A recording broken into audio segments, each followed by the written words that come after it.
got this, and then the Yo, welcome to the Tony Gomez Show. We are live right here on a Monday night with Xcess. How you doing, gentlemen? What's up, man? Doing good.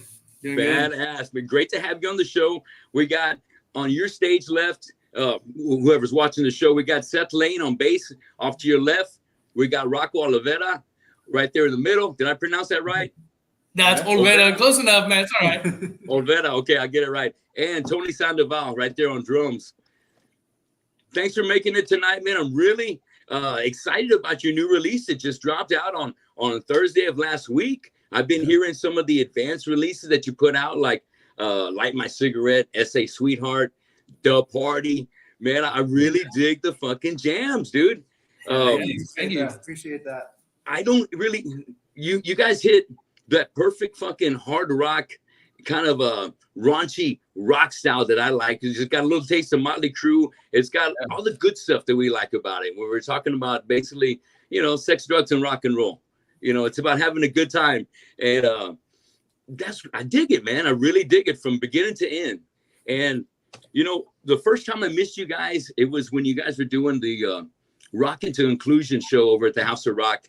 I got there, you guys coming on, and I wanted to see y'all because I knew I've already been seeing kind of like seeing the hype on Facebook that you guys are really hungry, have been playing, and so I wanted to check it out. But what I liked was Rocco hitting the stage that night with Marcus. Yeah, that was a memory right there, dude. That was some exciting shit. Fucking nerve-wracking, dude. Nerve-wracking hit. Asked me the day before if I wanted to join him, and of course, like, who the hell would say no? You know what I mean? Yeah, right. Yeah, dude, what song? Hollow Chains, brother, Hollow Chains. I'm like, all right, we're doing it. And I was paranoid, like all day, all night. I couldn't sleep just because I knew it was a big deal. You know what I mean? Like, I don't want to go there and myself. And he said, just sing the chorus. And dude, there I was, like 5 minutes before, I had to go up there, dude. I was in the parking lot watching, you ever seen Conan the Barbarian? Hell yeah.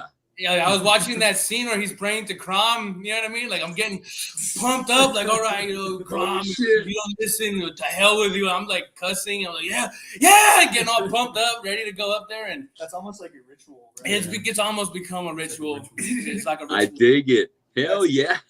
Love me some Conan. Hell yes. Yeah. And you know what? Sometimes you got to get yourself a little fired up. I know as a vocalist too, you got to get in that mindset, and sometimes you got to get away from the crowd, whether it's the restroom, whether it's the parking lot, and just get You're a mean vocalist, dude. I've seen some of your stuff, man. You got some. You're kind of scary, bro. You're kind of scary. With the Pantera. Yeah, dude. I appreciate it. I couldn't. Thanks a lot, man. I love this shit, man. I've been singing since 1990, and man, I love it, dude. So right now I'm in 4 bands because I just really want to stay busy. Which ones are they, dude? I've seen Fistful of Metal, Flesh Hoarder, and Flesh Hoarder. War something, War Cult, right? War Cult, yes. Yeah. I've seen that one. And what's the other one? Is it Annihilator? Yeah, Annihilator. Oh yeah, 4 for 4. Man, it's just been a great ride, man, and I'm glad that you guys are enjoying the ride so far that you've gotten on already. I know rock and roll is it's addicting. It's something that just, you can't get that kind of rush or feeling from anything else by writing your own original music and putting it out there on stage and just going balls out, doing what you love to do. It's, you can't put a price on it. And, and what we do, we're not in it for the money. You got to be in it for the love of the jam, and the love of the brotherhood and the whole package, because otherwise you're going to burn out pretty quick.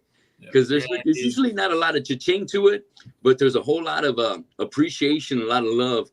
And through the grind, just like you guys have been putting this album out, the cha-ching will follow shortly, man. But just make it work, earn it show after show, and man, everything's gonna fall in line, dude. Everything's sounding great already, and I think you're off to a great start.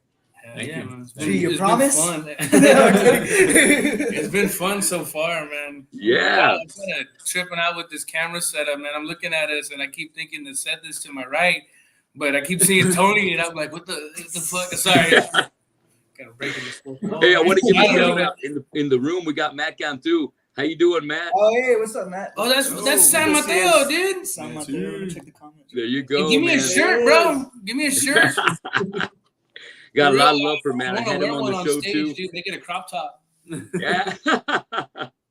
All right, let's see what I got here for you. Okay, so I see that you really kicked ass on that show you did with Marcus, hitting the stage with him, and I see that you also got. I got to give you congrats because I know with this album just dropping last Thursday, you got another show coming up over here at in Kingsville, over there at the university. We're gonna do what is it, after hours? Little man. college gig, little first university gig. So we're real stoked for that. It's kind of a cool thing that they do. From what I haven't done, we haven't done it yet. So from what I understand, it's kind of like they do like a talk show kind of thing, right? And they kind of do like a whole Jimmy Fallon thing, you know what I mean? Where they do the talk show and they interview, do some stupid skits. I think it's really cool. Kind of like college radio back in the day, a little bit like that. And then you get a treat. That's gonna be badass. Yeah, absolutely. We're stoked for it. Man, go over there and give them all you got, man. They're gonna be blown away. Yeah, we're hoping so. Hell yeah, I know you will. So let's get started with some of these questions, man. How did a kick-ass rock band like you guys come out of Alice come together? Oh, dude, that started way back when. Do we all want to do the journey? You want to do the journey? We'll do the journey, man. Yeah. In 8th grade. There was no real starting point, dude. It was honestly kind of like the way I like to look at it is like fate, you know what I mean? It just kind of happened, everything. But we're meant for it, dude. In 8th grade, our guitarist Trey, we're buddies in English class, and he comes up to me. He's like, "Hey, man, you want to start a band?" I'm like, "Dude, fuck yeah! Like, let's start a band, dude." And my dad has a drum set, and then we had our road crew. His name's Jacob. He was going to be the bassist, but he didn't have a bass. So we gave him a guitar, and we found this other guy. I forget his last name, dude, but it was John. And 8th grade talent show, dude, we did TNT and then an impromptu. That's how you say it, right? Impromptu, right? Yeah. Highway to Hell and the 8th grade talent show, dude. And I remember reading the lyrics off my phone in front of everyone.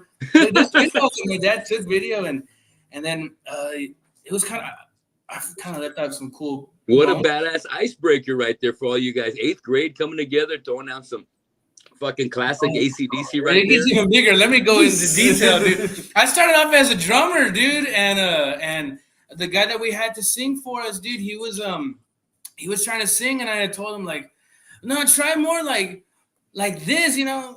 I was gonna try and sing, but I told him like this, and Trey looks at me, he's like, you should be our singer. I'm like, you're right, I should, and then I did that, and then freshman year, like into 9th grade, dude, I heard about this cat, man, Tony, dude, and my buddy tells me like he's a great drummer. You talk to him. We talked to him, and he comes over and then he joins the band, and we worked from there, and a couple other members throughout the years. And then Seth Lane joined us in 2019, 2020? 2021. 2021, dude. He joins us. Tell him why you joined us, man. So I was working late one night, man, and I wasn't able to catch these guys. They were playing a private gig at a ranch. Cool. And, I saw some, recordings on social media like Instagram, Facebook, stuff like that. And no diss to this guy, man, but the bassist they had at the time, he just wasn't selling it, man. He wasn't selling the rock and roll they were playing. All right. So I, not having played any instrument before, admittedly, went and picked up like a $90 bass at the pawn shop, dude, and just started plugging away, man. And, we're doing covers at the time, so it's kind of just getting the hang of it just by looking at, cheap music tabs. He's been playing bass as long as he's been in the band. Yeah, which is crazy. Actually, so you tell Rocco, hey, you need to upgrade your bass section and get me in the band. Yeah, man, they needed somebody who was gonna sell it, man. He sells it. And even though you never played bass before, you're like, trust me, I'm gonna learn it. We're gonna take care of this. Pretty much. No shit. Trust me, man. I like that, dude. That's fucking. Hey, there's a lot of brotherhood going on right there. Because sometimes when you're doing this thing, you want everybody to be ready. Can he play? Does he already have his gear? Does he have badass gear? And you know what? A lot of the times when you're in 8th and 9th grade, 10th grade, starting your band, you ain't got shit. You know, you're borrowing gear from somebody, or you got to kind of improvise. You're buying the cheapest shit you can get your hand on at Sound Vibes or Guitar Center, and you got to go from there. But that really shows a lot of commitment from Rocco and the guys by saying, okay, well, if you can take his place, let's do it. And then you follow it through. It's awesome. It's trust, man, and he delivers. He definitely delivers. Thank you. And on Brotherhood, real quick, shout out to Sergio and Matt. They're in the chat. You know, Sergio Elizondo, he's from Alice, same hometown. He was there. He's a part of Joaquin and to Inclusion and everything. Yeah. And then Matt showing the love. Absolutely. Yes, sir. Matt, fucking love you, man. What does he get, Tony? Awesome, man. Yeah, I've played some drums for Matt a little bit, and bass, I believe, on that record. State of the Union put out a single with Matt. I want to say 2020. Yeah, I like the intro in that song, man. Yeah, I like it. Dude, fuck you. Yeah, so me and Matt are real tight. Love his stuff. He has some stuff with Teddy going on right now. Teddy. That's that one that blew up, man. Right?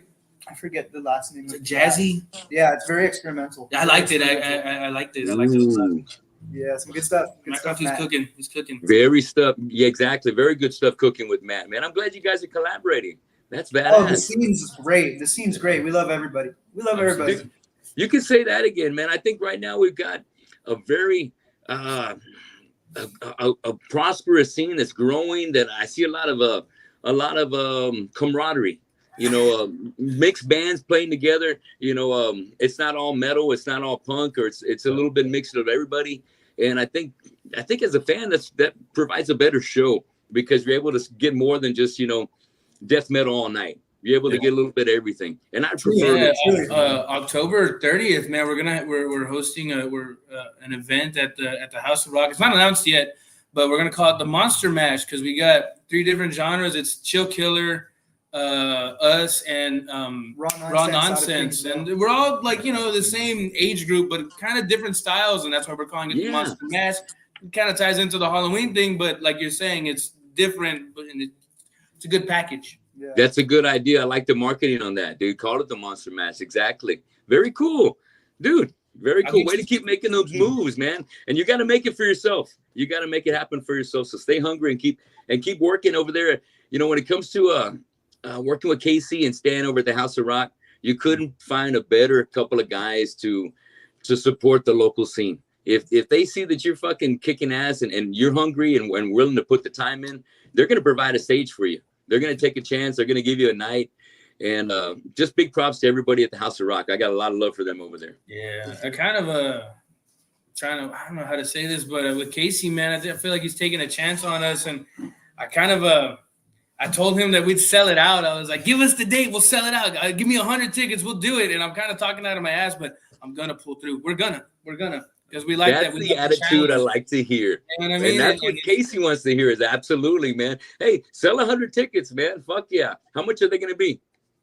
$20. No, I'm just kidding, man. Just 10, dude. Just 10. Just Big bands, $10. Good. Badass. You said it's on the 30th. What does that fall on? Is that Sunday? Wednesday. It's going to be a challenge, man. Wednesday, my bad. Okay. Halloween lands on a Thursday this year. So Wednesday night. Okay, killer. All right. Well, make sure you're putting that out there so that I can share it too on my page. And I'm going to try and make it out there that night as well. That sounds kick-ass. I want to see the Monster Mash. So now, pardon me. So now I know where you guys, well, I tell you what, I got to finish off this shot, man. I know you guys do a little drinking every so often, but cheers to you guys. Oh, man, I wish I would have known. We could have pulled something out. Yeah. Nah, if one of you guys wants to go get a drink or something, it's all good. I know how it goes. We're going to have a good time. Y'all got anything? Y'all get those warm bottles on top of the fridge. There you go. It's all good. We're going to have some fun. So let's see. We're going to judge him. Now that we got Seth's going to come back, I'll tell you what, we're going to start this next question right here. We're going to start with Tony from that side of the camera. Hey, you're not driving, right? No. I'm kidding. Tell me, Tony, what inspired you to get on the drum kit? And who's your favorite drummer? Ooh, that's a hard one, man. That's a hard one as far as the favorite drummers. As far as playing the drums, my family was kind of into music from a young age. My mom's a music teacher, so I kind of didn't have a choice, I like to say. You know what I mean? It happened to me. I didn't really pursue it. I was just kind of growing up around a lot of drums, and it just kind of happened. So I can't remember when I picked up the sticks, man. But taking it seriously, probably around like high school, like 2016. Favorite drummer? There's so many. I'd say Neil Peart. Neil Peart's a safe bet. You know what I mean? Yes. Absolutely. You never go wrong with the Professor. Rest in peace. The Professor, R.I.P. Yeah, the GOAT, man. Yeah. Oh, the GOAT. All right. Okay. Well, how about you, Rocco? Tell me who inspired you to get. Well, I know you just told me a little bit. You started out on the kit. And so would you say was the guys that inspired you to get on vocals, or did you already have a bug already in the back of your mind saying, man, I'd love to fucking be a singer, but I'm on the fucking kit? Probably that. I remember being like little, and when my sister would be jamming Justin Bieber, I'd be telling her like, "Nah, I sing better," and I would rip something out. You know what I mean? Yeah. Dude, I don't really know. I honestly, dude, this is gonna sound different, but WWE, man, like wrestling, I like being an entertainer. I just happen to be okay at singing. You know what I mean? I like being up there making a fool of myself and like, look at me, look at me, look at me. So that's Shawn Michaels. You know what I mean? Yes. I totally dig it, bro. I love being on stage. I love performing. I like to lose myself up on stage, you know, so I definitely dig where you're coming from. And I ain't got a great voice either, but guys like me and you, we got to work a little bit harder, and we fucking bring out the energy and we rock. And that's just how we do it. We don't make up, we make up for it on the performance that we can't do those Steve Perry falsettos. You know what I mean? Yeah. But I bet y'all can. Y'all are being humble. Y'all are both amazing singers, dude. Oh, I definitely. Rocco sounds great, man. He sounds fucking awesome. I love his style. I love the grit from it. I love that it's already had that kind of that sound of like a vocalist that would come off the LA Sunset Strip. You know, it's got that nastiness, the raunchiness, the rockness, the edge that you want for a front man. You know, fronting your band like that. So it's really a perfect fit of all you guys coming together. Since 14, he's sung like that. Like that's the crazy thing is that like, yeah, I mean, he's been able to do a good like AC/DC impression of both singers since we were like young. That's like what drew me to the band, honestly. Both of them, dude. I'm doing Brian Johnson and Bon Scott. I want to try and do it right now, but I'm like sick. That was back in the day. Yes. Well, I know exactly how you feel because I got an AC/DC tribute band as well now, and we do them. I do them both, Bon Scott and Brian Johnson. And Brian Johnson is a bitch, but you know, I prefer Bon stuff.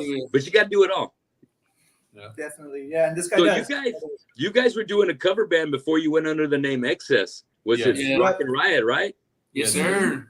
Yeah, and we were writing some original music as that outfit as well. Yeah. We just decided the original stuff felt better. You know what I mean? We didn't want to be on stage and them going, Ozzy, Ozzy, Ozzy. You know, we just had to say our name. That was a big moment, dude. We were playing a cover show in like July 2022.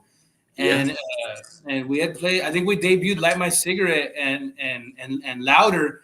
And at the end of the show, they were chanting like "Encore, Ozzy," like doing an Ozzy song, Ozzy. And we just debuted 2 songs, and it was like a kick in the nuts. You know what I mean? It was like, but I'm not Ozzy. Yeah. We're not. That's not, what's his name?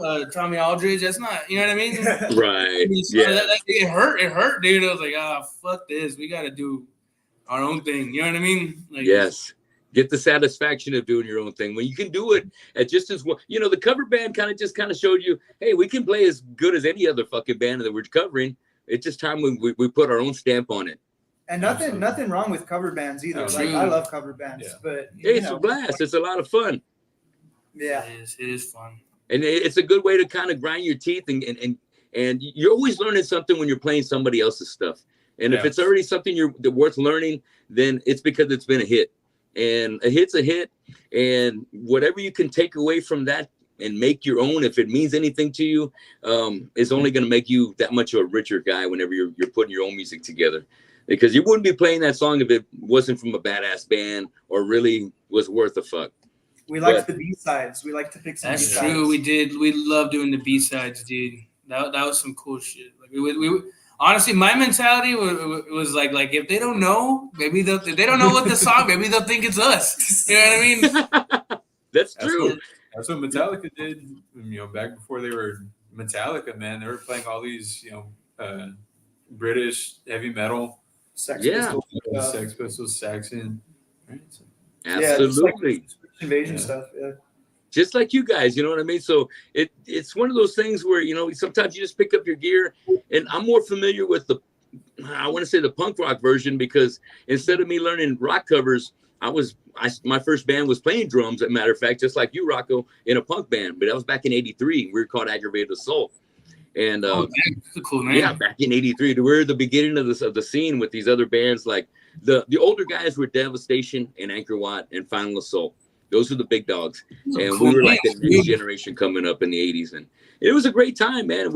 I've been very blessed to see all this happen through my love for metal and all these great bands that have been, you know, that I've shared and over the past, you know, 40 some odd years. But, you know, it sounds like you guys have got a sound that, did you pick it up more from, did you just have a fascination with the 80s? Did you hang out with your uncles? Who gave you all these fucking, like the Guns N' Roses, the Rats, and all this music that kind of seems like it helps formulate what you guys got going on? Parents, man. Parents, dude. Parents, all right. Yeah. They used to take you guys parents, out man. I to mean, the that's just kind of like what they showed us, you know. I mean, started with the beat. Well, like, I don't know how to answer that, dude. Like, there's pictures of me as a kid, like with like all the albums. Like, there's a video. My dad has a video of me dancing around to. I think it's a Wango Tango. Yeah. And I'm like a year old. I got a diaper on, dude, and I'm like dancing and I'm moshing. I'm running in a circle to Wango Tango, like this stupid shit. It's just, I guess it's just our parents, man. They hooked us up. You know what I mean? They set us right. Definitely. They really did set you right, man. They started you young. That's awesome. All right. Real quick, I'm kind of surprised that you're a drummer, Tony. Like that's kind of crazy. I found, like, is at least my opinion, it's harder to find a good singer than it is a good drummer. So that makes a lot of sense that y'all moved on to the singing, because like that's a lot harder to do, I would say. I mean, there's a lot of good drummers, not as many good singers, I would say. You know what I mean? So that makes a lot of sense. Both of y'all kind of appreciate that. Moved on. That's a great point, Tony, because when I first started singing, it was a band called Malignancy, which was the first death metal band here in town. It was in 1990, and my guy who played guitar with me in the band that we had right before this band came together was called Fracture Minority, and it was a 3-piece, me on drums and singing. And we had a bass player, and then we had a guitar player named Chris. Well, Chris came into death metal, and it was like it changed his whole world. So he wanted to get with this other band playing guitar, but they didn't have a singer. And he knew I was already singing and playing drums, and I was tired of singing and playing drums. I wanted to either do one or the other. So I said, fuck it, dude, I'll try out. And I ended up trying out to a song called Body Bag from Obituary. But it was the right place at the right time. Everything clicked. And I would, you know how it is, Tony. Being a drummer, you got a lot of gear to get around. And if you had a choice between your drum set and a mic, I know it's easy. It's an easy choice. But sometimes there's no replacement for beating on your fucking kit and eating that kit, you know, making it yours and just, you know, dominating on that, man. And I know that's how Rocco felt at the beginning too. But you know, sometimes, like you said, we find a better place for us that kind of brings us a fulfillment and maybe brings out the better musician in us. Oh, definitely. I think being a drummer, though, it really brings you in line with the timing. Rhythm. You get that timing together, and then boom, everything else just kind of falls into place. Yeah, that he understands that makes my job a whole lot easier because he comes from there. You know what I mean? He's always on the downbeat and coming in on the right cues. I try to be. I try my hardest, man. Sometimes I get ahead of myself. Light my cigarette, dude. When the blood's pumping and the crowd actually, like, when they're really moving to it, dude, I'll start like, you can light my cigarette. Oh, sure you're feeling it. Like, it's like, God damn, Rocco, slow the fuck down, dude. I get excited. That's one thing we got to do as singers is pace ourselves. Yeah. It's not easy because we like to throw out all that energy, and you know, the more we can pace it, the better it just stays hard the whole night through. And that's all everybody wants. They always want it hard. So Seth, tell me, Seth, what inspired you to get on the bass? And who's your favorite bassist? Well, like that story I was telling you earlier, man, you know, with the guy that they had at the time, that's like kind of like really brought it out of me. So that's what seeing somebody not doing it up to your standards made you say, you know what, I can do this better, and I'm gonna do it better. Yeah, that's exactly what it was. And it's just honestly, I surprised myself with even 3 years later now, maybe even 3.5. How far I've come. Yeah, and making that decision back in 2021, and just telling myself, every day, like, just keep on working at it, man. You told yourself you were going to do this, and there's no other option, right, other than to just do it. Once that decision gets put in your head. As far as bassists go, man, I really look to Gene Simmons, man, and Duff McKagan. Okay, all right. Those two guys, man, their bass styles, I think, are a little similar. They're not playing exactly what the rhythm guitar is always playing. True. And, I try to get my bass lines to there at some point. Right now, we're in the still early stages, admittedly. But at some point, I hope to be playing like those two guys, man. They really inspire me to, be. Try to be. Well, I see a little bit of Duff McKagan in the video for SA Sweetheart when you're moving, dude. You got some. Yeah, it's crazy you say that, because now I'm seeing it in my head. I'm like, that kind of does, man. Good job, man. Yes, bro. Hell yeah. Well, let's give a shout out to our brother Marcus Liao. That's my dad, bro. That's my dad right there, man. He's got so much love for you, brother, and we got a lot of love for Marcus, man. Oh my Jesus. He's been on the show at least 3 or 4 times. And what a champion for this whole scene that we have here. He's gone and put South Texas on the map worldwide. And he's been nothing but, the best of a friend. He's always been there for me to help me out. And there's nothing like seeing our bro up there on stage when he went around the world with El Nino. Yeah. But, of course, we love to see him kill it with our guys in Shattered Sun. Yeah, absolutely. Oh, yeah, dude. Alice, Texas. Yes, sir. Dude, we love you, Marcos. Thanks for tuning into the show tonight. Hell yes. He's a fucking G, dude. That guy's a badass, man. He's fucking cool. Man, and big shout out to everybody at Swim the Current, his project with the guys from New Jersey. Great stuff right there. More great material coming on from Marcus and Swim the Current, man. So make sure you're checking that out, everybody. Well, let's move on to your next question for you. Tony, tell me, what was your first concert? Ooh. It's a hard question. That's a hard question. I've been going since before I can remember, but I'll tell you my favorite concert. Okay. My favorite concert was Motley Crue with this guy about like 2 years ago. We saw them right before they axed Mick. Yeah. Right. Oh, at the Alamo Dome. Yeah. We got to see Motley Crue. We got to see Motley Crue. You know what I mean, man? Yes. Fuck yeah. Great. Cool memory, dude. So that's the most recent one in memory that I'm like, yeah, I'm glad I went to that. You know what I mean? That was a big show. That was a killer show. Known they were going to put John 5 in. I mean, John 5's great. Oh, love him. Respect him. John 5's great. But we saw the OG lineup. You know what I mean? So, yeah, definitely Motley Crue, favorite concert for sure. The beer was expensive, though, dude. $20 a beer. And then I was going to call it the B word. And this chick, asked us, you want a tip? No. And then she was rude. Yeah, she asked for a tip. Like, all you did was hand me a cold beer. No. So then she goes, well, then get out of my line. It was like, oh, fuck you. Hey, man, I can't believe the prices of drinks, man. Holy shit. Vampires. Yeah, man. Talk about bloodsuckers at these shows, man. I saw Sammy Hagar a couple of weeks ago at the Woodlands. And, yeah, $17 fucking, tall boys. It's a fucking ball buster. But what else you going to do, right? You got to fucking have a brew. So... it is what it is. But let me tell you about when I first saw Motley Crue. I saw them on the Theater of Pain tour, man. No way. Yeah, I was there, and I fucking had to walk. I walked on foot for about 3 miles to get there, just by myself. And I got a ticket that I told the story last week. I went dumpster diving at Craig's Record Factory, and I found like about 10 Ticketmaster tickets that were blank, and I just copied, word for word, my friend's ticket. And at that time, they didn't have scanners and shit. They just saw Ticketmaster ticket, ripped it, and I was in.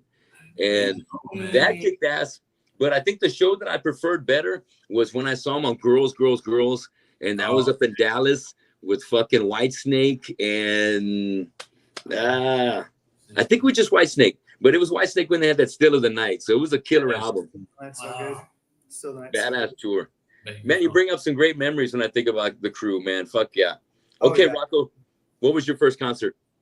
It was Kiss, and it was the Monster. That Monster tour, was it Sonic Boom? It was 2010. My dad took me, dude. Badass. Yeah, no, that was cool. It was a cool time. Don't really remember it, but I remember Gene. We were like 5th row, dude, and he threw you know how he does and he goes up in the air and he wipes the blood and he threw it. And I remember my dad almost caught it. You know what I mean? That was pretty cool. Oh, I fucking love it. Who's your favorite guy in Kiss? Do you have a favorite? Dude, they're all my favorite. Gene, from a business standpoint. Paul, because he's a really good entertainer, dude. But honestly, dude, Ace Frehley. Yeah. Ace Frehley, dude. He's just that's so beast. He's his solo album is just it's Snowblind, right? dude. Snowblind. Ozone, is it Ozone, right? Ozone. Speeding back to my baby. Dude. So Ace Frehley, he's my favorite. Nice. He's a shit, man. I love Kiss. That was my first concert. I saw them in '79 on the Dynasty tour. Damn, dude. I was 9 years old. And after that, I was like, man, all I want to do is fucking rock. I saw Gene Simmons spitting out blood and blowing out fire, wearing a fucking demon costume. I said, God damn, I want to be that guy for the rest of my life.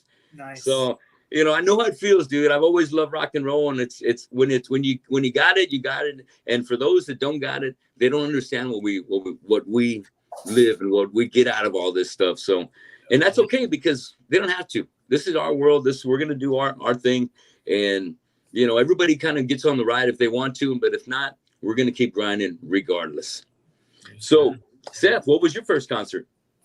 Shit, man. So, you know, as a kid, I come from like a mix of like, you know, 90s, 2000s with that 80s, man. So, when I was about like 8 years old, man, my mom took me to my first concert there, Concrete Street, man, and it was Korn.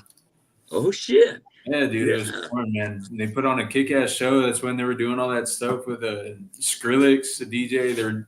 I forget what the name of that album is, man, but it was a badass show. Of course, I was a kid, so I wanted to get home early, dude. I was tired, but either way, you know, from what I saw, dude, it was badass show, being a little 8-year-old and damn near in a pit, you know, running from Yeah, dude. That's tight, man. I'm glad that y'all had somebody that always would take you to the shows, that would, you know, let you experience that and kind of, you know, let you into that world.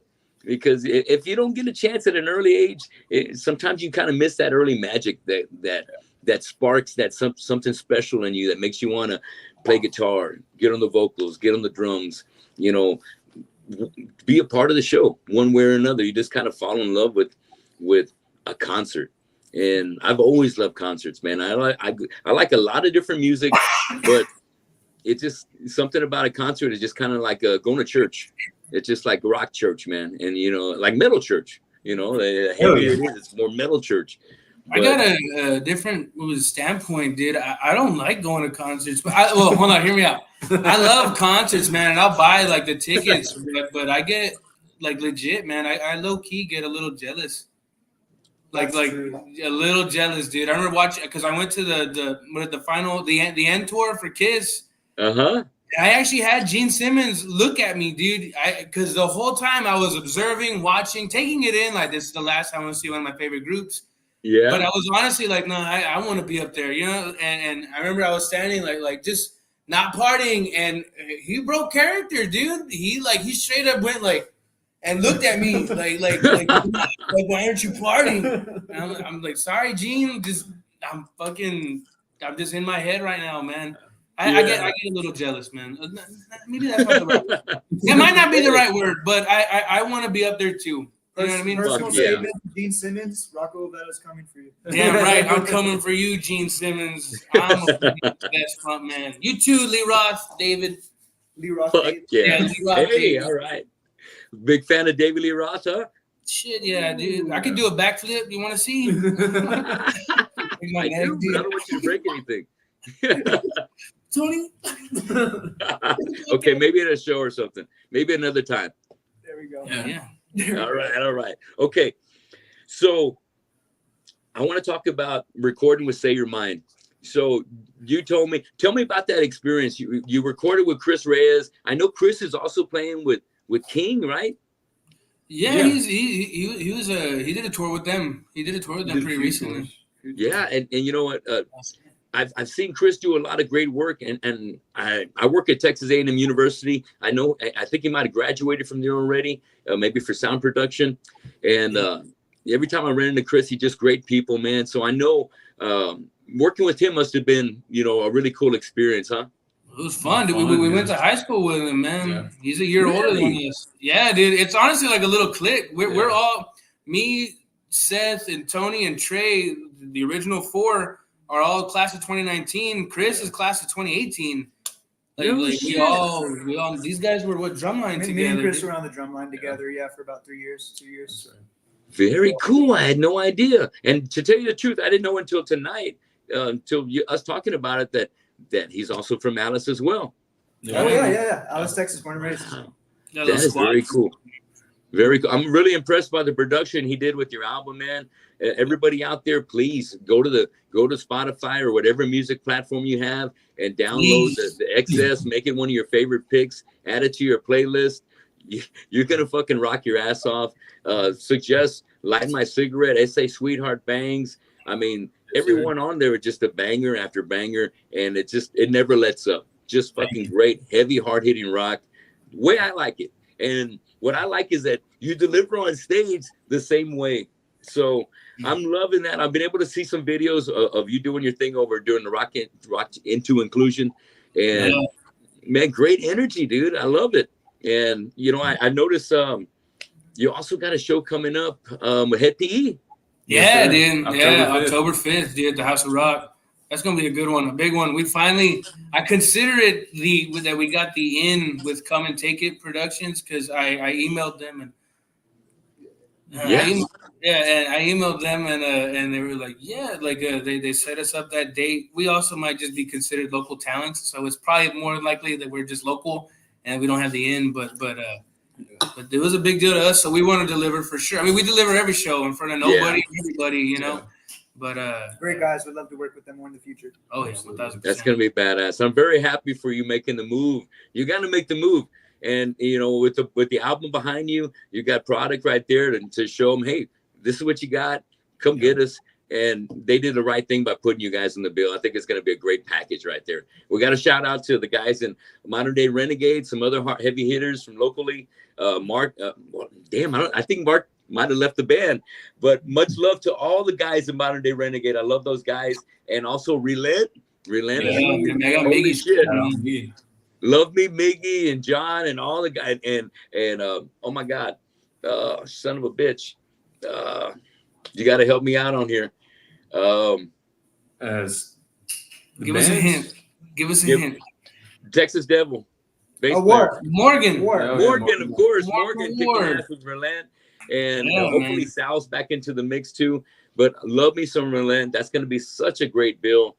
I think I saw a flyer that had Head PE even added like maybe another national band to the package. So it's going to be 6 heavy-hitting bands. So everybody out there, get ready for October 5th. Get out there to the House of Rock early and catch Xcess. That's going to be, I guess that's going to happen after the After Hours gig because that's coming up on the 26th, right after the After Hours. Mm-hmm. Very cool, man. Keep the grind up, man. Every show you get invited, take it, man. Just keep on taking and just eating them alive, man. Love it. He loves to take it. He really I love to take it. I eat it, spit it out, swallow it all over again, dude. There you go. That's right. Hell yeah.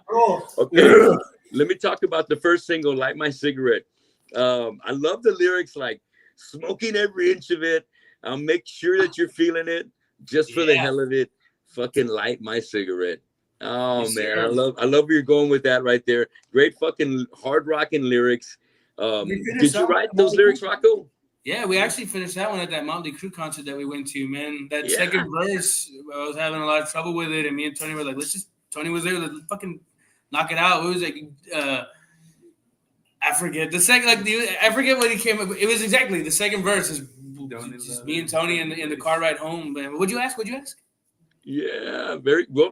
I just, I just wanted to make sure that, do you write all the lyrics too? No, Collaborative, it's very collaborative, collaborative. man. It's collaborative. A lot of times, it's like one of us will find the vibe of the song. You know what I Yeah. mean?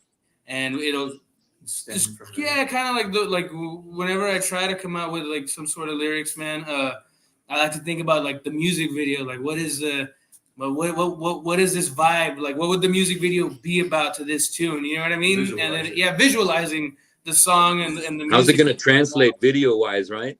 Yeah, Yes. and that kind of helps me come out with lyrical ideas, like what's the vibe, and then I'll run. Me and Tony will shoot lyrics back together. Trey, our guitarist, dude, he that guy spins a yarn, dude. So he'll just fucking yap, dude, yap. Ooh, and this and that, and this and that, and it's like all right, and it's like just chill. You said one good line out of 100 lines. And we're gonna run with that. I like that one, like, because you know what I mean. It's like you're bound to strike gold at some point. So Yes. we got it. We kind of try to treat it like the Beatles, where it's like whoever brought the song to the band, they get to make the calls. And it's very Okay. collaborative, but like whoever brings the song, that's, they're going to do the calls on that song pretty much. But we all dabble in everything, you know what I mean? Yeah, like dude. he plays guitar, drums, bass. I play guitar, drums, bass, sing.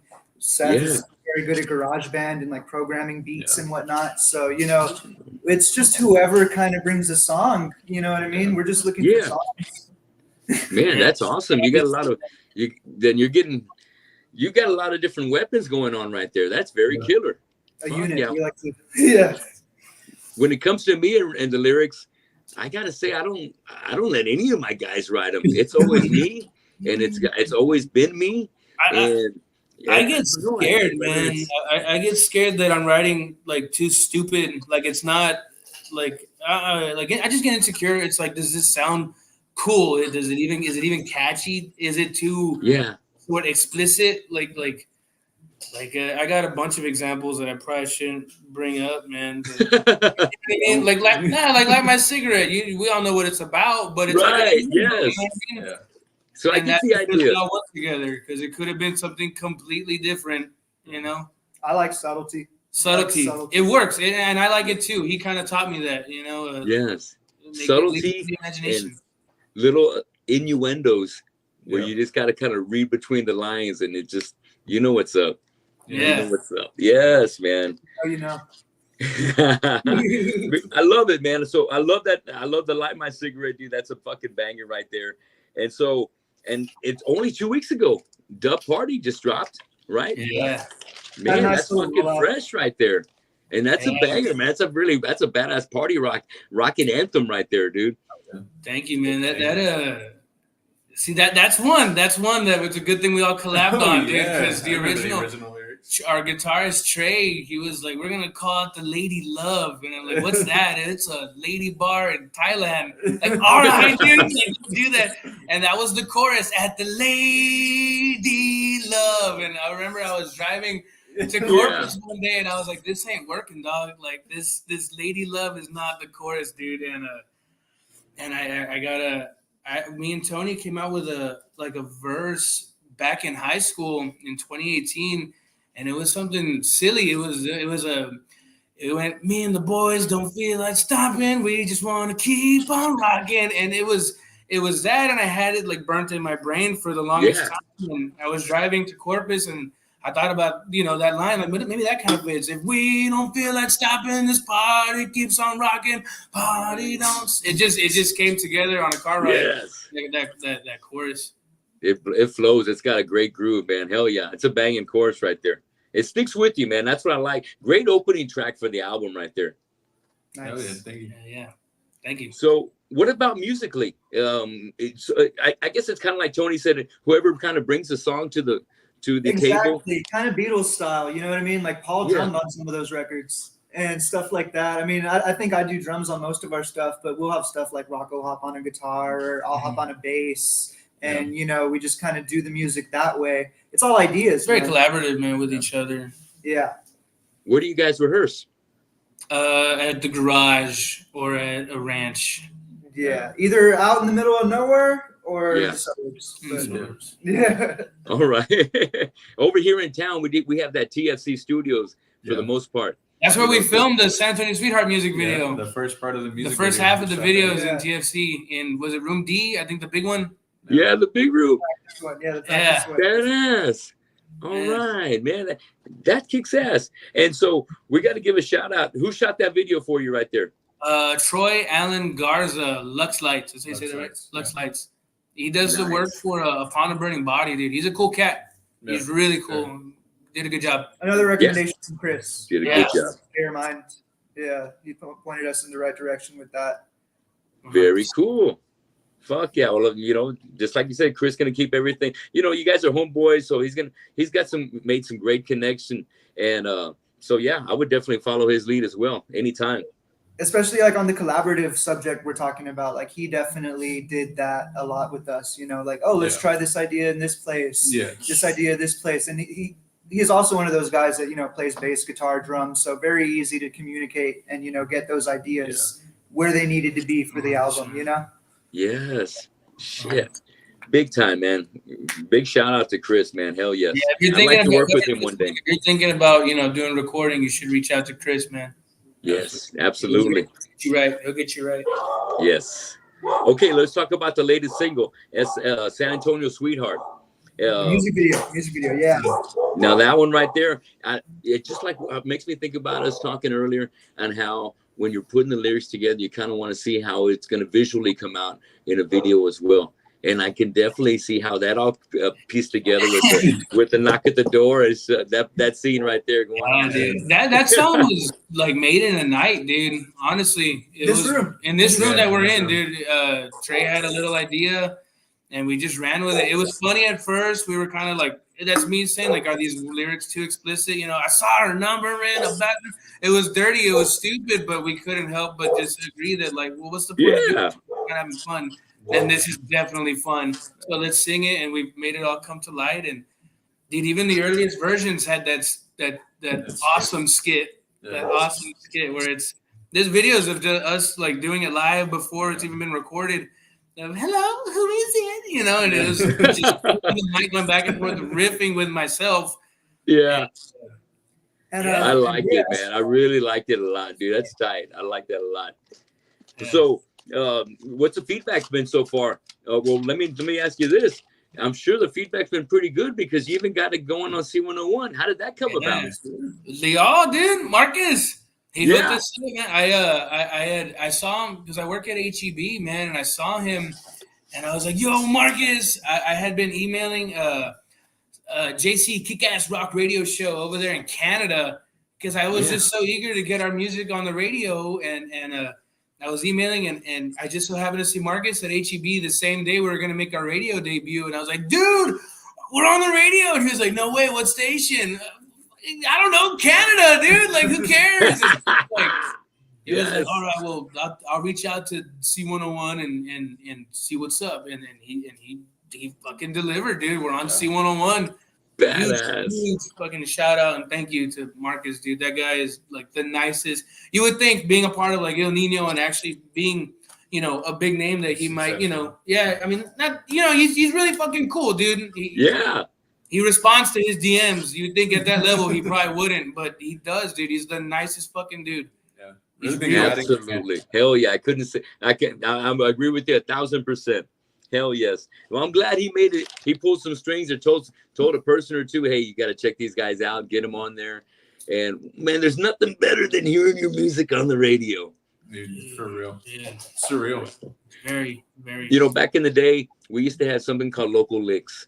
And that's where the local bands would send in their records or send in their CDs. And like at 9 o'clock on a Sunday evening, you'd have Monty Montana playing them on either K-Rad or C101. And it was the biggest thrill for all our bands back in the day to hear our jams on there. And to actually be in a rotation on C101, you know, which is off of Clear Channel, which is a huge fucking, they own all the radio waves, you know what I mean? Clear Channel is fucking huge as fuck.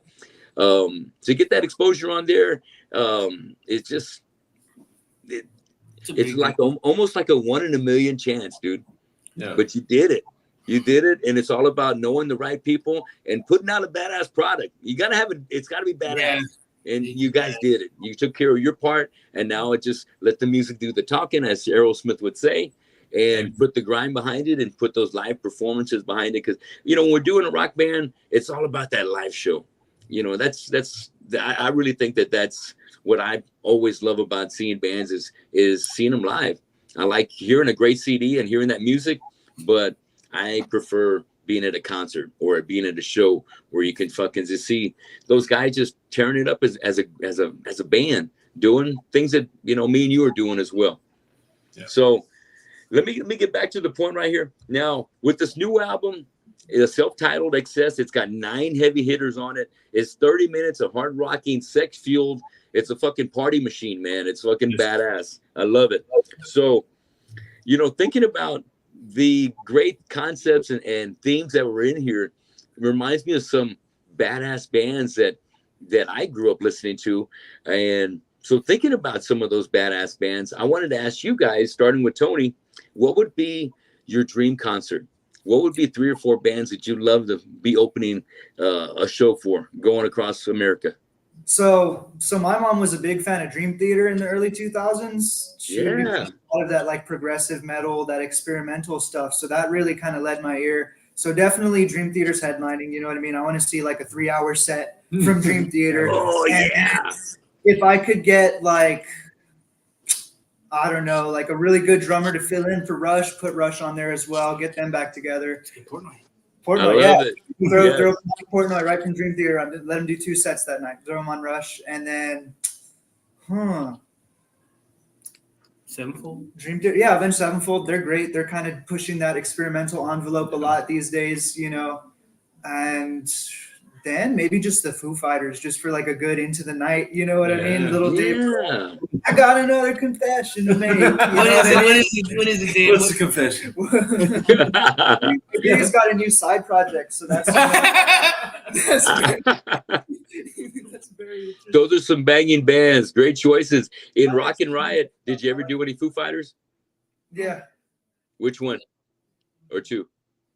What was the question? Which covers the Foo Fighters did y'all do in Rock and Riot? Oh, we never. No, I covered Everlong about 1 billion times during high school, but never with this band. But yeah, Everlong's like a standard. You know what I mean? Everyone's got to learn that. Little Come As You Are. That's a hard one for drummers too to keep it up. Yeah. Rocking that hi-hat. Yeah. He's good at that. I know it may look easy when Tyler does it, but you know, shit, it's you gotta have some good chops to keep that up. And R.I.P. him too, Taylor Hawkins, man. Yeah. So tell me, Rocco, what do you think? What's going to be your dream concert? Okay. I don't want to take too long. I'm just gonna start shooting out names. I would love to see Dio for sure, man. He qualifies. Yeah, I brought Rush back. All right, yeah, you brought Rush back. You can bring it back. You can bring it back. I want Dio. I want to see Rat. I want to see Dio, Rat, Leonard Skinner, and Spinal Tap. Fuck it, yeah, Spinal Tap. And who's Spinal Tap? Yeah, Spinal Tap, Dio, what was it? Leonard Skinner and who? Rat. Man, that's a hell of a show right there. I dig it. You guys have thrown out some really good bangers right there. Tell me about your set. What's your dream show?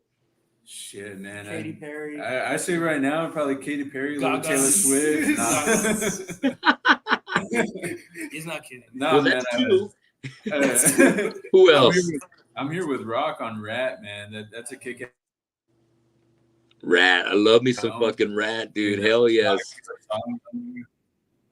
I'm a big fan of Warren. All right. Where the Down Boys go, yeah. Amongst other hits. Yeah. I'm a little Mr. Rainmaker off of American, the second album that they released, dude. Mr. Rainmaker off that album is such a great song. I don't know that one. Okay, I gotta check that one out. All right. Gotta check it out. Very cool. Yeah, dude. I got Rat, Warrant, dude.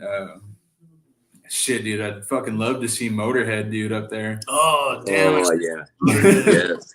The energy. Yes. The intensity. Mix it up a little bit. You know, and can I change my answer? Of course, Xcess, gonna be there. Yes. Well, that's the whole point. You guys are gonna be the opening band for these bangers. Hell yeah. Yeah. Well, Okay, I love those. I love those bands. Seth, Rocco, you wanted to change yours, or you wanted to add on? Motorhead. It just does a completely different list. Motorhead, George Strait, Waylon Jennings, and is it Cameo? Word Up. Cameo. Word Up. Yeah. Word Up. Good new answer. There you go. Hey, all right, that's a party. That's a Shout out fucking Big party Ray in the right chat. there. Big Ray in the chat. So, Much love. Yes, We'll dude, I love it. Let's give a shout out. We got some other friends of ours joining in. Abel Montoya, giving shout out to Xcess. And we got Randy Greer. And we also got Reyes Mendoza. Hell yes. You know Reyes? He's saying rock on, brother. Big Ray. Yes, sir. Yes, sir. Him and my mom. Guys, thanks for joining the show. Give me a subscribe. And if you got any questions for the guys in the band or shout outs, please just type them on in, man. We'll definitely give you a shout out on here. So let me keep going. So it looks like the next show is going to be coming up on the 27th over in Kingsville. And I kind of like the idea that it's going to be kind of like a talk show and jam at the same time. So they're going to be able to do a little interview with y'all. And the next thing you know, they get to see it thrown down live. So that's bad as fuck. I think that's going to be a kick-ass concert. And then right after that, the following week, it seems like it's going to be Head PE. the Head PE. What day of the week does that fall on the 5th? I believe that's a Saturday, October 5th. Perfect. That's going to be, it's going to be a packed house over there at the House of Rock. Man, you guys, everybody watching the show, make sure you get your plans to go grab yourself a ticket there at the House of Rock. Skip the online fees where you have to pay an extra $10. Just go up to the bar, bypass all those extra fees, and just get the ticket price right there. All right. Or you can buy a ticket from us, which helps us out. Makes us look good. That's what I'm talking about. I like the hungriness. So just go to Xcess on their Facebook page and direct message them, or on their Instagram. You got an Instagram too? We got ticket. Oh, we got Instagram Xcess_TX. We got tickets for you, man. You buy tickets from us. You can take pictures for free. We'll sign your shirt. I'm just kidding, man. This guy will do a backflip. I'll do a backflip for you. That's what I'm talking about. You got to give them the extra special treatment, something that they can't get from House of Rock, but only from you guys. Yes, kick ass. Okay, now we come to that part of the night where I want to talk to you guys about a segment I call Draw the Line. All right, so I'm going to be hitting you guys with some bands, some musicians, and you tell me who you would. I tell you what. Say for instance. As an icebreaker, say I got somebody's throwing them at me. I got Metallica versus Megadeth. So I'm going to decide, well, if I had to go choose one of those bands, say they're both playing in town tonight, who would I spend my night with? For me, it'd easily be Metallica. Love me some Megadeth, but I mean, fuck, I've been a fan of James Hetfield doing his thing just ever since I first saw him, and I had a chance to meet him back in the day at Justice for All. But that kind of gives you an idea where I'm going to be going with this. So let's get things started. And we're going to start things off with Seth. And then we're going to work our way through. So Seth, tell me who you like between Motley Crue versus the Scorpions. Shit, dude. Oh, man, dude.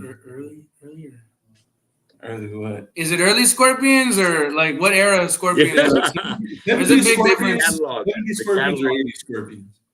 Motley Crue's catalog versus Scorpions catalog. Okay, Kevin. Okay, discography for discography. Shit, dude. I go Scorpions, man. I go Scorpions. Catalog for catalog. All right, I get it. Hell yeah, Scorpions. Rocco, what do you think? Motley Crue or the Scorps? Motley Crue. I put Motley Crue. Okay, all right. Tony. Yeah, Scorpions all the way. No one like you. Rock you like a hurricane, bro. Sales of Sharon. Boo! Kickstart my heart. Home sweet home. 2 Glasses of Love and Livewire. Come on. Hey, I love the bangers. And that's why I want to make it a little tricky. I make it a real challenge, man, because what I like about both those bands, they were all about the sex, drugs, and rock and roll. You know what I mean? They were the best at it, and they made fucking killer riffs that you can't fucking, you never forget them. You'll never forget them. That's why they're some of our favorite bands. So let's move on to our next one. Okay, Seth, this one is a Van Halen question. Where are you at between? Are you David Lee Roth or Sammy Hagar? You better pick the right answer, bro. You say the wrong one. There's no wrong answer. No, that's the There's wrong no- answer. No, That's it. no. I don't care. I don't care. I like Van Hagar. I don't care how much Hey, hate I no, get that for was it. gonna be my answer. That was gonna be my. I love Van Hagar. Wait. I like when they were both together. You remember they did that tour I together? remember that tour. Yeah, That's what I was gonna yeah. say. I like the David Lee Yes. Hagar. You know what I mean? Don't get me wrong, dude. Everything Van Halen did with David Lee Roth, dude, from fucking 78 with Van Halen 1 up to what is it? 84, 85, something like that. 86. Yeah, 84, 85, 86, something like that, man. Sammy Hagar's got a great voice, man. I can't deny it. Cannot deny it. I love it. All right, Hagar it is. Rocco, who is You know it? my answer. Come on, man. David Lee Roth, all the way. That's sex daddy right there, bro. Can you do the kick? I really can. He can. I really can. I can. tore. You ripped your pants? No, Yeah. no, dude. I got You're just injured in high school, dude, and I thought I quit football after that. And I thought people were gonna fuck with me a lot, so I legit started like doing MMA and stuff like that. So I can kick. I can kick really high and really hard, dude. So I can do it. I can do it. I'll post it out one of these days, man. I promise. That's one of my favorite things that I love to see David Lee Roth do was a fucking kick. And then you remember how you do the dance with the fucking sword? Yeah. That Yeah, was dude, you know, tight, I made man. a funny I love callback to him. At, the at one of performer our in David Lee shows. Roth was always my favorite. But let's see what Tony's got up his sleeve. Who do you prefer? Were you going Sammy Hagar as well? No, I'm trying to say like that tour where they were both doing it. Yeah. You know what I mean? When it had Yeah. both singers, why not both? You know what I mean? I like them both so much. I'm gonna pick the tour just because there was that overlap where they were both kind of Yeah. into that. I'm gonna pick that era. It's just right between. Or I not dig right it. Respect to all those answers right there. Both guys, you know, have made their mark with Van Halen, but only one guy actually made a Grammy and had the song of the year, and that was Right Now with Hagar. So it is what it is. It is what it is. But at the same time, who the fuck wrote Ain't Talking About Love? Right? That's like one of the fucking best fucking rock jams right there. The guitar, everything about it is like one of my favorites. So that's one song I don't cover yet in one of my bands, but I'm going to. We've done that one. Yeah, we like we that You one. did that one? Yeah. Yes. We did Pretty Woman too. We also did Pretty Woman, yeah. We did a lot of Van Halen. Fuck. Covers. I can hear it. I can definitely hear you throwing out Van Halen. Okay, so next one. Seth, Ozzy Osbourne versus Ronnie James Dio. Oh shit, man! Catalogs, even Black Sabbath from Black Sabbath, they all had their Black Sabbath days, but then they also went solo. Who do you think? Who do you have to see? If both of them were playing in town tonight, and you could only go to one place, are you going to go see Ozzy or Dio? I think that's the hardest one, you guys. The hard one. I hope so. I try and make these hard. Shit, man. Discography over discography, man. I go Ozzy.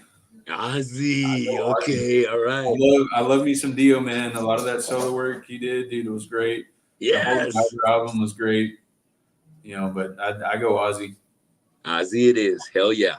Rocco, who do you want? I'm gonna go Ozzy as well, man. I love Ronnie James Dio. That like he said, dude, Holy Diver, Dream Evil, Sacred Heart. All those albums, dude, are just amazing. Yes. Amazing. But Ozzy, dude, Ozzy. Ozzy. Tony, what do you think? We're gonna go 3 for 3 on this one, dude. John Osborne, man. Early Ozzy. I like John Osborne. Black Sabbath days before he even was Ozzy. You know what I mean? John Osborne. Uh-huh. That's if I could change my earlier answer, put Black Sabbath in there somewhere. You know what I mean? Like early Black Sabbath, that's the roots. You don't have sludge without Black Sabbath. You don't have metal without Black Sabbath. You know what I mean? So easily John Osborne, man. 3 for 3. Yeah. Love me some Ozzy, man. Who else could do Ozfest? And I think Ozfest was one of the best things that could ever happen to metal. I think in the 90s when Ozfest was hitting into the early 2000s, it opened the door and gave a platform for so many up and coming bands that they wouldn't have ever had an opportunity like that to play in front of crowds that Ozzy would bring in. So love the Godfather of fucking all metal, Ozzy, the Prince of Darkness.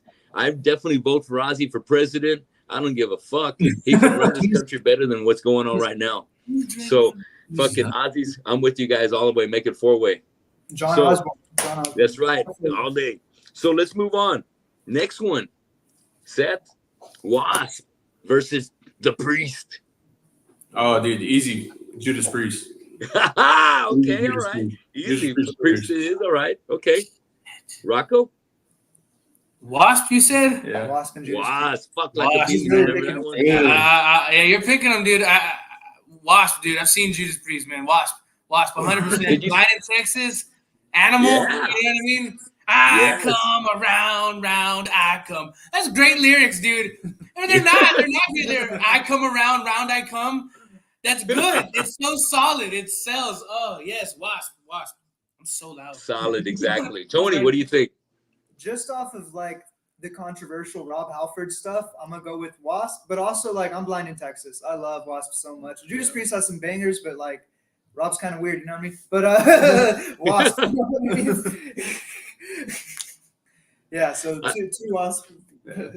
Priest, man. Hey, I dig it, man. Wasp has a special place in my heart. I saw Wasp come on their self-titled. They played over at the Ritz, and they had Metallica on Metallica's Ride the Lightning tour, opening up for them. So I gotta say, Blackie Lawless has some of the biggest balls in the business, because not only did he bring Metallica on the road to open for him, but he had the balls to bring Slayer on the road. Yeah. And I know when the Slayer played here during Wasp, people were still yelling Slayer, Slayer. Oh, wow. And it's a tough crowd to have to follow up. But Wasp didn't give a fuck. Blackie Lawless is a killer, man. That's probably why he did it, man. It makes you pressure makes diamonds. You know what I mean? Yeah. Yes, exactly. He's like, I don't give a fuck who these kids are. I'm gonna fucking come out here and kick ass and let them fucking have the stage. That's cool. I know they're bringing people in, and that's what we're here for, to make money. So, you know, he's been killing it for years, man. Blackie's a beast. Love me some Blackie. Yeah. So, you know, they were here a year or two ago. Did any of you guys make it to that show? Judas Priest? No, Wasp. Wasp at the Pavilion. Did not My catch dad that. tried taking me, man, but I wasn't available.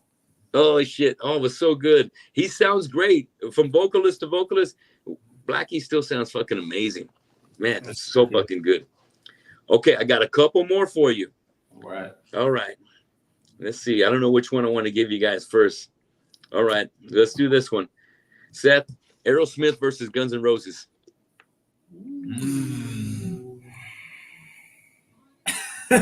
There's some killers right there. You know, fucking Axl Rose versus fucking Steven Tyler. Dude. Steven fucking Tyler, man. The Toxic Twins, man. This is Fuck. heyday, right? Like when they were in Yeah, their this prime. Yeah, fuck yeah. I give it to Guns, man. Okay, Guns. All right, Seth. Like I said earlier, man, and Duff McKagan, very inspirational. Yeah. To me. So I give it to Guns. Killer. All right, I get it. I dig it. Rocco, what do you think? Aerosmith, 100%. Well, give me a couple of your favorite Aerosmith songs. What if I didn't know any? That was just bullshit. Yeah, No, I do, man. poser Back shit. in the Saddle, or that's I like good. that one. That intro is amazing. Yeah. What's that one? Shit, man. Now I'm drawing blanks because you asked me, dude. I like Aerosmith. Why you gotta do this to me? I look silly now. Sweet of No, Sweet Emotion, I that's bet you- easy. Come on, boo. But what's that one, dude? How about that Living jam? on the Edge. Living on the Oh, yeah, Edge. Living I on like the that Edge. one. Hey, that's a banger. Living on the Edge. I like that blues cover that they also do. It's called He's got a gun. Big 10-inch. Oh yeah. What'd you call me? That's a jam, right? That's a fucking Yeah, I big heard that. fucking hard rockin' blues jam right there. Yeah, Hop dude. on that Big 10-inch. Da-na-na-na-na. I thought you were gonna hit me with that one, Rocco. Yeah.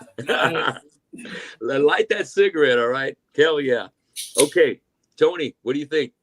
I like to think all of human history was building to 1987. Appetite for Destruction. Yeah. You know what I mean? That I don't think there is a better record than Appetite for Destruction. Wrong. There's, Excess. Listen, well, other than Xcess, Yeah. my Xcess. But no, dude, Appetite for Destruction, man, Bangers like up that. and down. There's not a bad song. No. There is not a bad song on that album. Yeah. Yeah. Rocky Queen. And I love Aerosmith too, man. I love Aerosmith, especially like, you know, like the Steven Tyler solo stuff he did a little bit, you know, but Sure. yeah, but no, Appetite for Destruction all the way, man. That album changed everybody's life. Yeah. You know, it still changes lives to this day. Yeah. You got some of that Appetite for Destruction in your new album, man. You definitely do. And that's why I like it, man, because that's why we like Guns, man, because they got that grit. They got a little bit that, you know, the heavy metal guys are gonna like your guys. Are gonna like your stuff, man, because it's got that grit. It's got the nastiness, the raunchiness that we kind of like. You know what I mean? We like those kind of lyrics. They're cool. We like to sing along to that kind of shit. And then we like the fucking hard hitting fucking beat that you guys always deliver, man. That rock beat that just fucking just slams. So, you know, I definitely heard some flavor of Appetite for Destruction when I was listening to the album a couple of times last night. And that's what made it so easy to hear, man, because it's like, man, it's just banging a hit. Y'all got to figure it out. So, you know, thinking about that, the first album, like Appetite for Destruction, sure they did Use Your Illusion 1 and 2. Those are great hits. Those are great albums. Yeah. But they were so produced, and it didn't have the street feel that Appetite for Destruction had. So you guys have got your first album out now. Think about that when it comes to the second one. You got to keep the grit. You got to keep it dirty. You got to keep it, you know, just what you're doing on this one. Don't let it slip away. Don't let it slip away. Just bring more of it, if anything. Let it harness and let it fucking just develop. I think what set the tone with this one is that we just had a lot of fun. Yeah. Writing. We didn't really do it for nobody but us. You know what I mean? Like, we enjoy playing these songs, and I'm 100% sure that we're going to do the same with the second one. It's going to be fun for us, and we're going to, you know, try and expand on our creativity. We don't want to be one-trick ponies for sure, but we're definitely going to have fun making it, you know? We're just waiting for Sony or Capitol Records to order the second album, and we're going to do whatever they want. Whatever they want, we're going to, yeah. Just waiting on some. Once they order album 2, you know, we're Sony. Left them an email waiting on them. Yes, brothers. Okay, I got one last one. Seth, who do you like between Kiss versus AC/DC? Fuck, Kiss. That's gonna be hard. It's for me. Kiss. All right. Kiss clears. Dude, as somebody who's personally jealous of Rocco here, who's seen Kiss twice. Yeah. You know, and they're not doing anything anymore, man. They just played their last show. They just played their last show ever at, I believe it was Madison Square, I think. And, you know, they sold the rights to Kiss, you know, this, that, and the other. You know, any chance I would get to see Kiss live, man, I would take it 100%. Hell yes. Hell yeah. So Kiss it is. And Rocco, how do you feel? AC/DC or Kiss? I can't answer. Those are my two favorite groups. There is no number one spot, dude. Those are my favorite groups. I love watching Kiss, like just to watch them and to jam. Yeah. But I love watching Angus Young and feeling what AC/DC makes me feel. You know what I mean? So there, I can't answer that. It's a very good question. It is. It feels tailor-made for me, honestly. Like, that's a hard fucking question to answer, dude. Good. I'm glad I got you on that one. I stumped you on that one. Well, how about you, Tony? What do you think? Well, where's AC/DC's solo albums? No, I'm kidding. This offers you so much as a listener.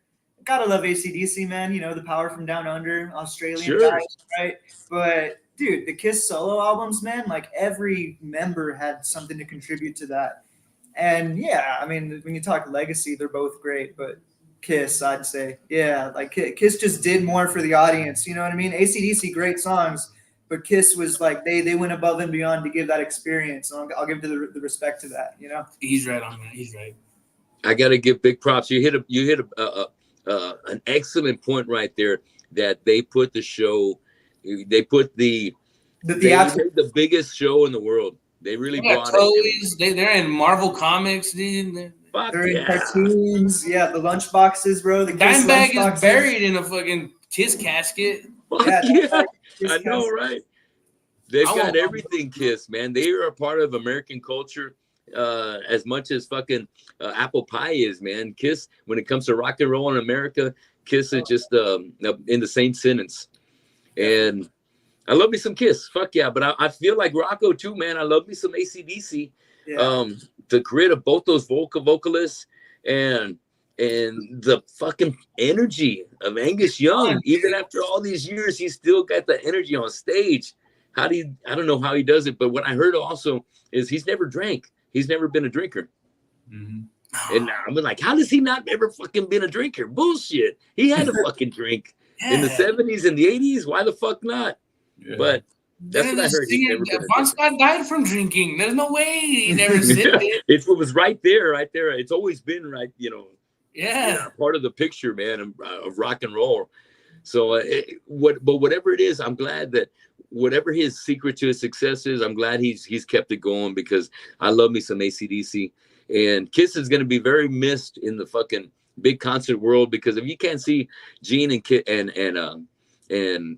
Paul go out there and do their magic like they used to, it's not going to be the same. It's not going to be the same. And now having the other guys fill in, on drums and guitar, those guys have always been the best of fucking musicians, but you can't replace that magic of Peter Criss and Ace Frehley. That was the best. It'll always be the best. And they paved the way for so many fucking badass bands. And I guess that's going to bring our interview to a wrap over here today, guys. It's been a hell of a fucking interview. We went about a little almost into almost an hour and a half. I want to give a shout out. I think I had there you go. We got a guy over here. I want to make sure that I get Renee's comment out. So Reyes Mendoza says, I just want to say one thing. When I saw these guys play, it took me back to the day when I jammed out with my band Hangman's Jury and Wicked Herb. So I give these guys props to where they're heading. And thank you, Reyes. And I know what he's talking about, man. Because when you see a band like you guys and what he's picturing, man, it just makes you feel so damn good that somebody's out there doing it right and doing it so fucking well. So much props to you guys. I do miss not having the other two guitar players on here, so that way I could have picked their brains a little bit. We're talking about Nate and Trey, but Seth, Rocco, and Tony, you guys are awesome. Pleasure getting to know you gentlemen tonight. How can people make sure they get to you guys? Facebook, Instagram, YouTube. Give me the addresses real quick. Shout them out there. And Facebook, Instagram, YouTube, TikTok, man. All our social medias are at Xcess_TX. XCES_TX. Yeah, man. And, if y'all are looking for show dates, y'all can visit our website at xcsband.com, man. We got full lists all the way up till December with Tommy Vexed at the House of Rock, man. If you're looking to catch us at any point, and just keep an eye on our social medias. We're always announcing stuff. We're always, putting stuff out there. We'll find you. We'll find you. Yeah. We'll find you. Don't look for us. We'll find you. That's what I'm talking about. And they will find you guys. How about some merch? We're gonna need some Xcess shirts out there at the next show. We ain't got none on us right now. They're in one of our guitarists' car. But we got some merch, a limited supply right now. So act fast. We got some cool shit coming in with this new album, man. We're gonna have on the way. Yeah. And I'm gonna take a guess. Is that you on the cover, Rocco? Yeah, that's me. Dude. That's my hair stomach, man. Hey, it's throwback to like Live Wire. I mean, Too Fast for Love, right? Yeah, dude. Exactly. That's what I thought. I was like, hey, there we go. That's some fucking Motley Crue Too Fast for Love right there. Or maybe like, that's the first thing that came to my mind, dude. Fuck yeah, I was like, I love it, dude. Madonna. It's a classic album cover that it just felt right for this album, Fuck yes. Well, I love you guys. I can't wait to catch you guys live, and I'm gonna see if I can make it out there on the 5th. Have a great time at the after hour show over there at TAMU Kingsville. Any of you guys happen to know anybody going to school in Kingsville, please let them know. Xcess is going to be out there, and that's going to be on the 26th? 27th at Manning Hall? Yes, sir. Yes, sir. Details on campus. Very cool. So make sure you give them a like at their Facebook page. Check them out, their Instagram. Subscribe to their YouTube channel. They've got a whole new album that just dropped on Thursday, and it is self-titled. They've got videos for Light My Cigarette, SA Sweetheart, Dub Party. Go check them all out. It's a great view. Nothing but great jams. Xcess, I had a great time meeting you guys tonight. I can't wait to see you guys again. Thank you for having us, Tony. Thank you, Tony. Thank you. Hell yeah. Whether it's the next album or maybe the next maybe 6 months or so, I'd like to have you guys on the show, kind of catch up and see what's happened, between now and then. Heck yeah, we'll do it, man. We'd love to. Absolutely. We'll force our Hell guitar. yeah. Guys, keep grinding and keep up the hard work. And I hope to see you out there at the next show. Yes, sir. Appreciate it, Tony. Thank you. Wait a minute. Thanks a lot to everybody that watched the show tonight. Reyes Mendoza, Vanessa Verial, Randy, Abel, Marcus Leal, Matt, Sergio. Thanks to all my homeboys. I appreciate you guys. Xcess, keep kicking ass, man. I'll see you guys soon. Yes, sir. Thank you. Later. Later, man. What a cool guy.